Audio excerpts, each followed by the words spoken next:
Hello students. तो JEE mains और NEET के लिए इस बार बहुत ही इंपॉर्टेंट क्वेश्चन लेके आया हूं मैं, which is very very important और बहुत ही ज्यादा इंटरेस्टिंग ये न्यूमेरिकल है। तो आइए देखते हैं कि क्या ये स्टेटमेंट है।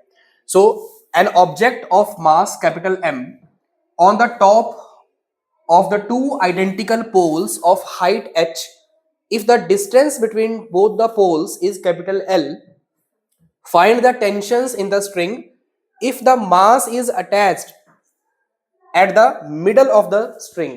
तो हमारे पास यहाँ पे जो कंडीशन है इसमें क्या है, अपने पास दो पोल है, आइडेंटिकल पोल, और इन आइडेंटिकल पोल्स की जो हाइट है बच्चों वो कितनी है, कैपिटल एच। ओके, और यहां पे एक स्ट्रिंग के साथ हमने एक मास को अटैच किया है, दिस इज द मास, इसका मास है कैपिटल एम, और दोनों पोल के बीच का जो डिस्टेंस है, दिस डिस्टेंस यहां पे ये कितना है, एल। यहां पे एक और लाइन जो है वो मिसिंग है, वो क्या है कि if the height of the mass from ground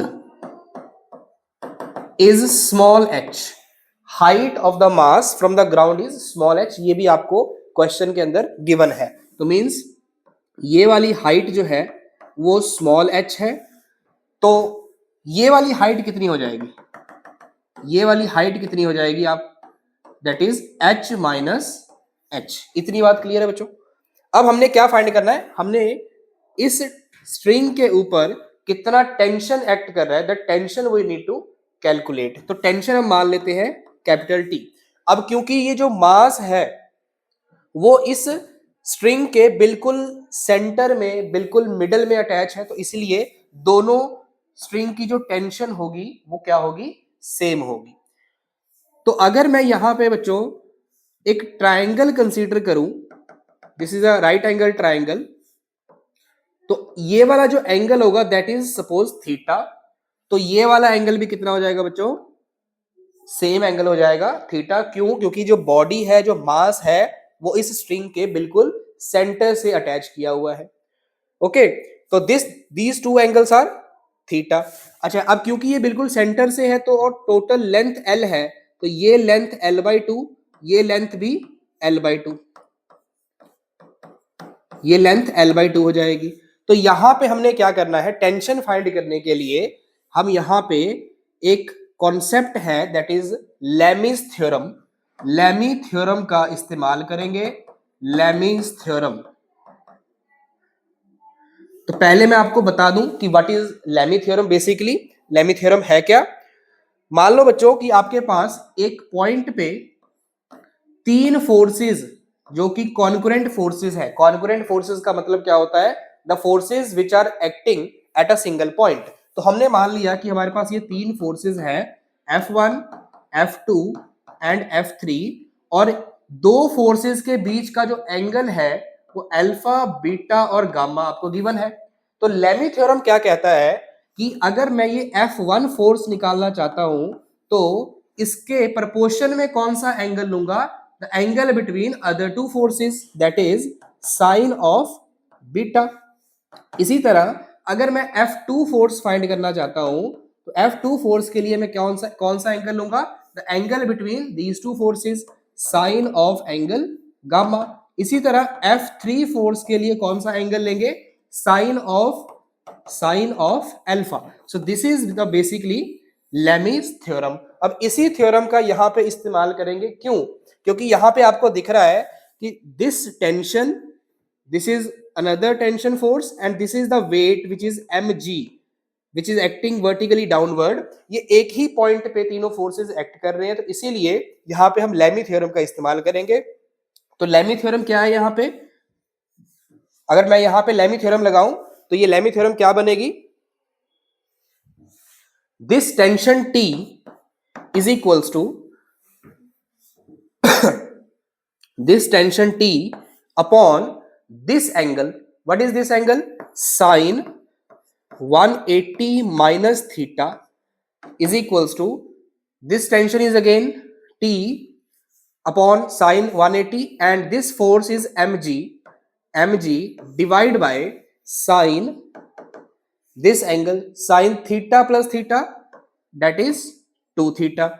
तो यहां से अगर मैं इसको सॉल्व करता हूं तो क्या बनता है, देखो T टेंशन डिवाइड बाय, आपको पता है बच्चों sine 180 minus theta, sine 180 minus theta क्या होता है, it is a second quadrant.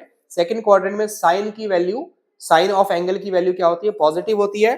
तो साइन 180 माइनस थीटा क्या बन जाएगा, sine theta, positive sine theta mg sine 2 theta. Sine 2 theta को हम क्या लिख सकते हैं, 2 साइन थीटा कॉस थीटा।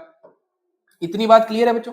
तो यहां से अगर मैं साइन से साइन कैंसिल करूं तो क्या बचा अपने पास, t is equals to m g divide by 2 cos theta. This is a tension force. Now यहां पे जो कॉस थीटा है, कॉस थीटा को आप इजीली कैलकुलेट कर सकते हो फ्रॉम दिस ट्रायंगल। कैसे कैलकुलेट करेंगे, what is the meaning of cos theta here. Cos theta किसके बराबर होता है, बेस अपॉन हाइपोटेन्यूज। अब अगर मैं यहां पे देखो बच्चों, बेस कॉस थीटा इस ट्राइंगल के लिए बेस क्या होगा, दिस वन, और बेस की वैल्यू कितनी है, h माइनस एच। तो ये बन जाएगा h minus H divide by hypotenuse. Hypotenuse के लिए ये वाली साइड चाहिए आपको। अब ये वाली साइड कैसे निकालोगे बच्चों, ये वाली साइड निकालने के लिए हमको पता है पाइथागोरस थ्योरम क्या कहती है, परपेंडिकुलर का स्क्वायर प्लस बेस का square is equal to hypotenuse का स्क्वायर। यानी कि हाइपोटेन्यूज अगर मैं यहां से निकालूं तो that will be under root perpendicular that is l by 2। तो l बाई 2 बनेगा यहाँ पे l बाई 2 का square plus base that is h minus h का whole square, h minus h का होल स्क्वायर। तो यहां से हमने cos थीटा की वैल्यू निकाली। अब यहां पे पुट करेंगे, यहां पे सब्स्टिट्यूट करेंगे तो टेंशन की वैल्यू क्या निकलेगी, mg divide by 2 cos theta. cos theta is h minus h and this value ये ऊपर चला जाएगा अंडर रूट में l बाय 2 का whole square plus h minus h का होल स्क्वायर। तो ये बन जाएगा tension is equal to m g under root L square by 4 plus h minus h का whole square divide by 2 h minus h। तो इतनी tension इस string पे, ये जो स्ट्रिंग है वो कितनी टेंशन जो है वो बियर करेगा, this is the value that is mg under root L square by 4 plus h minus h। यहाँ पे स्मॉल h क्या है, ग्राउंड से हाइट, ग्राउंड से, और कैपिटल H क्या है, पोल की हाइट, पोल की हाइट। यहाँ पे ग्राउंड की हाइट और पोल की हाइट हमको पता होगी, length L that is a separation between two poles, इसकी वैल्यू हमको अगर पता है we can easily find the value of tension. Thank you.